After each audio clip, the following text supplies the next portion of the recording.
Hello, guys. Welcome to my YouTube channel.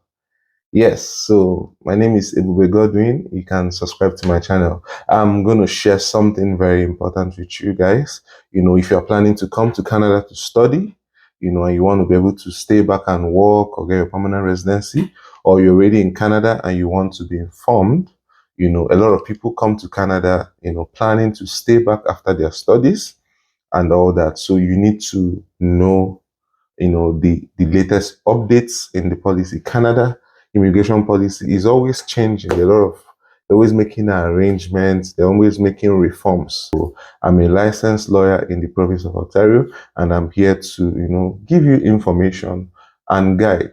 If perchance you still need to make contact with me after this, just feel free to send me an email or make a comment. Okay, so I'm dealing today with post-graduation work permit. There have been some changes introduced. The date set is November 1, 2024. So as at the date of making this video, it's just 1 week to go, right? So there are new eligibility requirements for everyone that studied in Canada that wants to get post-graduation work permit. Right, so if you submitted your study permit before November 1, 2024, there are certain changes. So first set of people, you graduated from a bachelor's degree, master's degree, or doctorate degree from a university. You need to be able to do a language test and get a CLB 7 in English or in French. You need CLB 7. Later on, I'm going to explain to you what CLB 7 is. So just continue watching the video. And if you studied in any other university program, you still need CLB 7 in English, minimum CLB 7 in English, or in French as well. French, they call it the NCLC. So later I'm going to show you what it means. Especially many people listening to me are English speakers, so I'm going to break it down for you. So if you graduated in any other university program, it's still CLB 7. But if you graduated from a college program, you are required to have CLB 5 in your language test. Some people have wondered, why will you have people that came to study in Canada? You studied in English, and at that level, you studied in English and you are still required to write an English test. And it doesn't make sense. But hold on, I'm going to show you the bright side. Although it sounds not nice, but it's what it is. So I'm going to show you the bright side. Just sit down and just enjoy this content. So there's a bright side to this new language requirement that if you are really looking forward to PR, it's going to really help you. Okay, so this is for what I said now is for people who submitted their study permit application before November 1, 2024. So language requirement is now compulsory for everyone. As long as you study, you studied in Canada. Now you are in Canada now and you have plans of applying for postgraduate work permit. Just know that you are going to need a language test. It's now mandatory for everyone that studied in Canada and you want to get post-graduation work permit. You know how language requirement is mandatory for anyone wanting to study, wanting to get permanent residency. They put a language test. Yes, it's now mandatory. So you have to prepare for that. But another set of people, if you submitted your study permit on or after November 1, 2024, so the language study requirement still applies just like people that submitted their study permit application before November 1. So same thing applies, but there is an additional component starting from November 1, 2024, is the field of study requirement, right? But watch, this field of study requirement does not apply to people who studied bachelor's degree, master's degree, or doctoral degree in a university. If you go to a university and you study bachelor's, master's degree, or doctorate degree, you don't need to have studied in a particular field. So there is no special requirement to study in a particular field to be able to have post-graduation work permit. So as long as you went to a university and you took a bachelor's degree, for instance, you went and studied nursing, 4-year course. You went and studied a full program, bachelor's degree, or you took a master's in law, LLM, right? Or you took an MBA, master's in business administration, or you did an MSc, you're good. Or you did any doctorate degree, right? So you will still do the language test, but you don't have to choose a particular course because there is no field of study requirement. All courses that are bachelor's degree, all courses that are master's or doctorate will not need to choose a particular course to be eligible to apply for post-graduation work permit. But if you graduate from any other university program, I don't know, whatever it is you graduate, as long as it's not a bachelor's degree, master's degree, or doctorate degree, you must check that your program is an eligible field of study. So Canada has listed fields of study that if you are not studying these courses, if a course you are taking is outside of this field of study requirement, if it's not in the category listed, specifically listed on the website, then you will not be eligible for post-graduation work permit. So if you graduate from a college, you need the language requirements. That's for everybody. Then you also need to study in an eligible field. So these fields of study, you have to go to the website. I'm going to leave the link so that you can go to the website, Canadian government website. In areas that have been mapped out, is found by the Canadian government that these areas are in demand, right? So you see areas like agriculture and agri-food, healthcare, what we call STEM, that's science, technology, engineering, and mathematics, STEM courses. Then we have trade and we have transport. So you have to search before you choose a program, before you let an immigration agent apply for any course for you. Make sure that that course is eligible for post-graduation work permit if you are going to college. You don't need to bother about this if you're coming from a bachelor's program or you're doing a master's or a doctorate degree.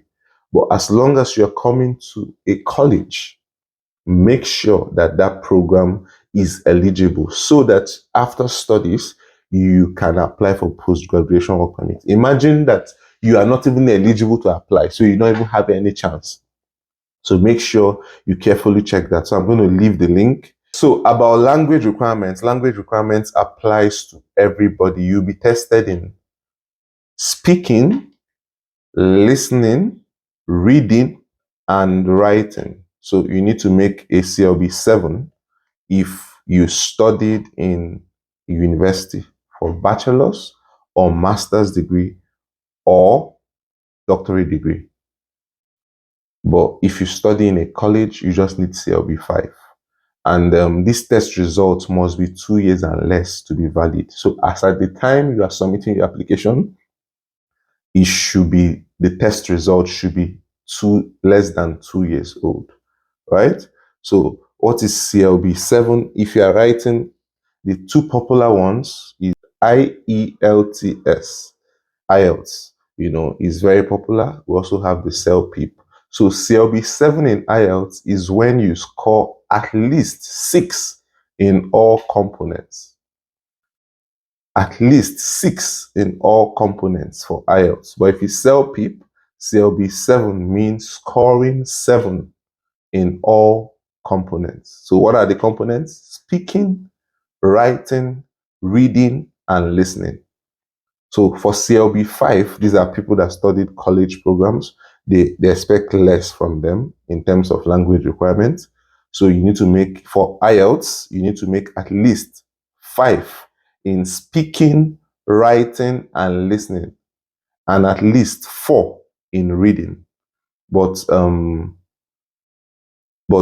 CLB 5 in CELPIP is scoring at least 5 in all components. So you see the difference because each of the people that provide the tests have their different scoring methodology, right? So CLB 7 in IELTS is scoring 6 in all components. CLB 7 in CELPIP is scoring 7 in all components. CLB 5 in IELTS is scoring 5 in speaking, writing, and listening, and at least 4 in reading. while CLB 5 in CELPIP is scoring 5 in all components. So you need to have this language test done. So you find centers to, to brush up yourself, to prepare. One of the ways I really did well in my English test, I got listening 9. No, I got reading. Reading. Okay, let me tell you my scores in my IELTS. I got 9 in reading. I got 8.5 in listening. I got 7.5 in speaking, and I got 7 in writing. So that was my score. It's just major part in English test is the preparation. It's not like they really test you on knowledge, on substantial knowledge. It's more of preparation. So language test is more of preparation. So we have something similar for French people, right? People that speak French. Okay, so let me tell you something about the bright side in all of this, right? The language test, you are going to use it to get post-graduation work permit, right? As long as it's still valid within 2 years, because you're going to write the same general training test required for permanent residency. So if you get a postgraduate work permit, and then of course, you should try and enter the express entry pool, as soon as you graduate. Try and enter the express entry pool because you're going to be eligible for, you're going to get more points for having graduated from a school in Canada. If you study in Canada, you get additional points, right? And then you'll be eligible for many of the provinces have something for international students in terms of provincial nomination, which can give you 600 extra points in the express entry pool, right? So if you do the English test, you have that. By the time you start working, you work for about 1 year, the language test will still be valid, right? You can use that same language test because after working for 1 year, you can be eligible for Canadian Experience class. You can be eligible for more provincial nomination. You can use the same test results to apply for express entry. So it's fine. So at the end of the day, you're already getting yourself better. You're already preparing yourself to become a permanent resident at the end of the day. So your journey is you're already in line, heading for what you want to get. So that's the bright side. I'll prefer people to actually see the bright side rather than be feeling bad about it. Okay. Now, another bright side is that it helps you narrow down to the programs that are relevant in Canada, that are in demand, that can give you job prospects in Canada. So if it's in demand, then already there is job prospects for you. The job aspect is very important, right? So you need to be able to get jobs. So there is also a smoother transition to permanent residence. So job prospects and smooth, the job prospect by studying, in an area that is in demand, and then helping you to transition to PR. So some of these areas that are in demand, there are times they do category based draws. So if you already studied in an area in demand, maybe something in tech, something in agriculture, you've already studied something that Canada needs that is in demand. When they do some of those special draws, they can invite you. Or you study something in healthcare. I told you that the field of study requirement requires agriculture and agri-food, healthcare, science, technology, engineering, and maths. Those are places where you see a lot of tech courses, right? If you study things in that area, you're really preparing yourself for the job market and eventually preparing yourself for permanent residency because now Canada is, that's what they've always had in mind. They are doing permanent residency to meet their economic needs. So they are trying to get people that will meet their economic needs. So you're already aligning yourself when you do this process. Okay. So now let's talk about the length of post-graduation work permit, right? The length. If you study a master's degree, right, starting from February 15, 2024, you study a master's degree of minimum of 8 months, right? You study about 8 months program, which is less than 2 years. You can still get a 3 year post-graduation work permit. 3 years for just studying a master's program, right? You can get up to 3 years.